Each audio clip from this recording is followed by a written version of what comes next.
नमस्कार, मी Rajratna Jondhale. Top news मराठीमध्ये आपलं स्वागत. राज्यातील 29 महापालिकांसाठी आज निवडणुकीची घोषणा झाली. निवडणुकीच्या घोषणेबरोबरच राज्यातील 29 महापालिका क्षेत्रात आता आचारसंहिता ही लागू झाली आहे. पण आचारसंहिता म्हणजे नेमकं काय आणि ती का लागू केली जाते पाहूयात. अनेक वर्षांपासून प्रलंबित असलेल्या राज्यातील 29 महापालिकांसाठी आज राज्य निवडणूक आयोगानं कार्यक्रमाची रूपरेषा जाहीर केली. अनेक वर्षांपासून प्रलंबित असलेल्या राज्यातील 29 महापालिकांसाठी आज राज्य निवडणूक आयोगानं निवडणूक कार्यक्रमाची रूपरेषा जाहीर केली. त्यानुसार नामनिर्देशन पत्र स्वीकारण्याचा कालावधी 23 ते 30 डिसेंबर दरम्यान असणार आहे.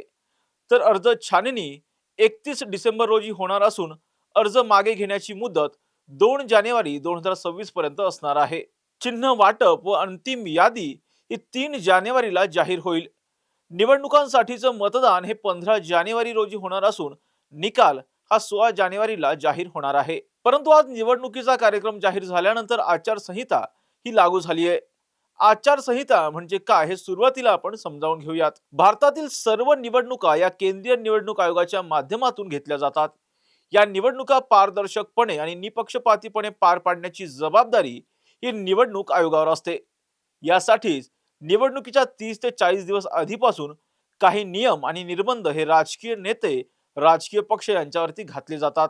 याच नियमांना आचारसंहिता म्हटलं जातं. आता पाहूयात आचारसंहितेत कशावर बंदी येते.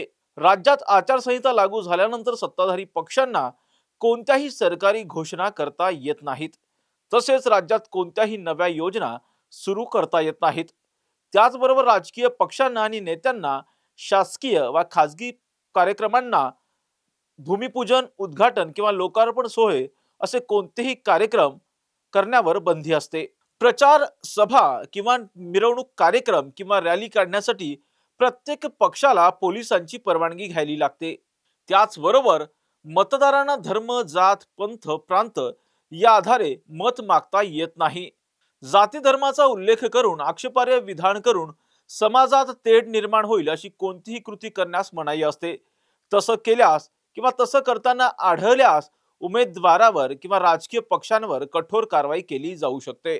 मतदारांना प्रत्यक्षपणे किंवा अप्रत्यक्षपणे पैशाचं प्रलोभन देण्यास मनाई असते. सार्वजनिक ठिकाणी पक्षाचा प्रचार करण्यासाठी राजकीय झेंडे, फलक, पत्रक, बॅनर, जाहिराती लावण्यासाठी जागा मालकाची परवानगी घेणं बंधनकारक असतं. एखादं पोस्टरही लावायचं झाल्यास संबंधित जागेच्या मालकाची परवानगी घ्यायला लागते. अशी परवानगी नसल्यास आचारसंहितेचा भंग केल्याप्रकरणी थेट कारवाई केली जाऊ शकते. या सगळ्यांबरोबरच सत्ताधारी पक्षांना आणि नेत्यांना सरकारी गाडी, सरकारी बंगला किंवा सरकारी विमानांचा वापर निवडणूक प्रचारासाठी करता येत नाही. आता आपण पाहूयात मतदानाच्या दिवशी नेमके कोणते नियम असतात. मतदानाच्या दिवशी कोणत्याही राजकीय पक्षांना किंवा उमेदवारांना प्रचार करता येत नाही. कार्यकर्त्यांची किंवा मतदारांची गर्दी जमवण्यावरही बंदी असते.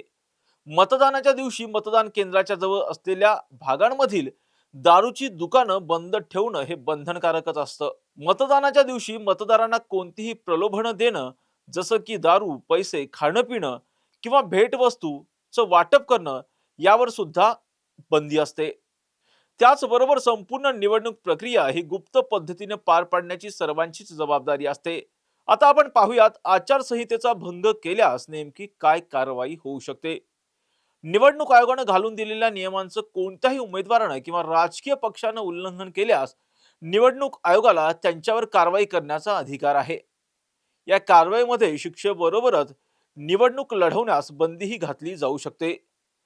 हे प्रकरण किती गंभीर आहे याचा तपास करून थेट गुन्हा देखील दाखल केला जाऊ शकतो, ज्यामध्ये तुरुंगवासाच्या शिक्षेचीही तरतूद करण्यात आली आहे. अशा प्रकारच्या कारवाया या आधीही काही उमेदवारांवरती करण्यात आल्या आहेत. आता पाहूयात आचारसंहिता काळात सर्वसामान्यांवर नेमके कोणते निर्बंध असतात. निवडणूक आयोगानं घालून दिलेली आचारसंहिता ही सर्वसामान्यपणे राजकीय पक्ष आणि नेत्यांसाठी आहे. याचा थेट परिणाम सर्वसामान्य माणसांवर होत नाही. मात्र कोणताही सर्वसामान्य व्यक्ती एखाद्या पक्षाचा प्रचार करत असेल तर त्यांना मात्र निवडणूक आयोगाच्या नियमांचं पालन करणं बंधनकारक असतं. त्याचबरोबर मतदानाच्या दिवशी मतदान केंद्रावर जाणाऱ्या नागरिकांसाठीही नियम असतात आणि हे पाळणं हे अत्यंत गरजेचं असतं. आता जोकासू एसटीपी या अत्याधुनिक जॅपनीज तंत्रज्ञानाने सुसज्ज, quick installation, energy efficient, noiseless blowers, low maintenance या आणि अशा वैशिष्ट्यांनी परिपूर्ण जोकासू एसटीपी तंत्रज्ञान प्रकल्प उभारणीपासून ते विक्री पश्चात समाधानकारक सेवा देणारी, भारताबरोबरच परदेशात देखील प्रकल्पांची यशस्वी उभारणी करणारी company Deccan water treatment private limited.